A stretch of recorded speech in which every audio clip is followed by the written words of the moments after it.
Hi, my name's Gordon Stewart and I'm 35 years old. And for the last 13 years, I've been trading commodities at a prestigious hedge fund located in Greenwich, Connecticut. My employers are very competitive, and naturally, they wanted to outdo every other hedge fund in their league. They wanted to be the best, number one. And so they added a new role to my job description, and that was that I had to find the edge. You know, the edge that would make the hedge fund, my bosses, and the investors richer and better than all competitor hedge funds. If not, our investors would go to whoever produces the biggest returns. And we didn't want that. So my employers decided this.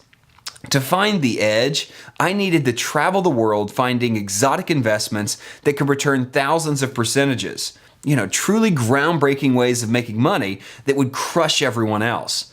Needless to say, they funded my travels, and for the last 2 years, I've journeyed to South America, Central America, Russia, and Germany, and many countries all over the world in search of the single best innovative way of making money unknown to anyone else. And guess what? I found it, but not in any of the places I mentioned to you before, but in India, in a conference room, in the seat right next to me. His name was Pranav Gupta, a professor of mathematics at a renowned university in Chennai. He was 45 years old, quiet and unassuming, but his piercing eyes gave away his deep intelligence. Little did I know who he was until one of the speakers made him stand up to be recognized for predicting the exact price the Indian stock exchange would peak at a few months before, allowing investors in the gatherings to make hundreds and some even thousands of percentages in profit. I mean, they owed their wealth to this man's superior mathematic abilities, but he wasn't one for the spotlight. In fact, he was very humble in his acceptance. He sat down quickly and he waved away the cameraman who had suddenly focused in on him. Afterward, I struck up a conversation with him and I told him about my background as a commodities trader. Of course, as the conversation progressed, I realized that this man was a trading genius as well.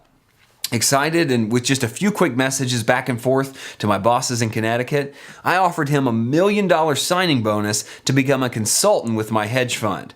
His response to that was, "Mr. Stewart, do you play chess?"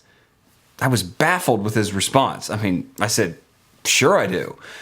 "Well, let's go back to my home after the conference and I'll reveal to you over a game of chess the most innovative way I've devised to make so much money that $1 million from your hedge fund is small fry money." I felt slighted by that, but I was intrigued as well. I wondered to myself, what does this man know? And in 40 minutes, I would find out.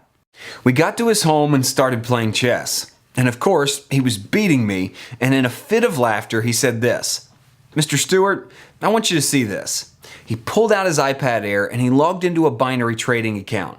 And my eyes bugged out. Pranav had over $3 million sitting in there. "I use my math skills to make this kind of money," he said. "As a matter of fact, it's easy. Probably easier than what you do at the hedge fund." Looking around his house, he lived like a monk. Drab furniture, an old fridge, boring paintings. Yet this man was a multi-millionaire. As you can tell, Mr. Stewart, I'm not a flashy guy. I don't have a fancy car or a fancy home, and nothing in it's fancy either. All this money goes to helping the poor children of India and their parents. Much of the world's seen the movie Slumdog Millionaire, and it depicts what's actually true. And that's where my energy is directed, in bringing life to their talents and helping them rise from poverty. Professor Gupta, for want of a better phrase, blew my mind. I was itching with so much excitement that I couldn't sit still. I wanted to know how he did it. That was the question. The trader in me wanted to know, and he knew it. It was as if he was reading my mind. "Mr. Stewart, logically, you must want to know how I'm able to generate those returns, right?" Of course. And with that, he invited me to lean closer so he could tell me his secret.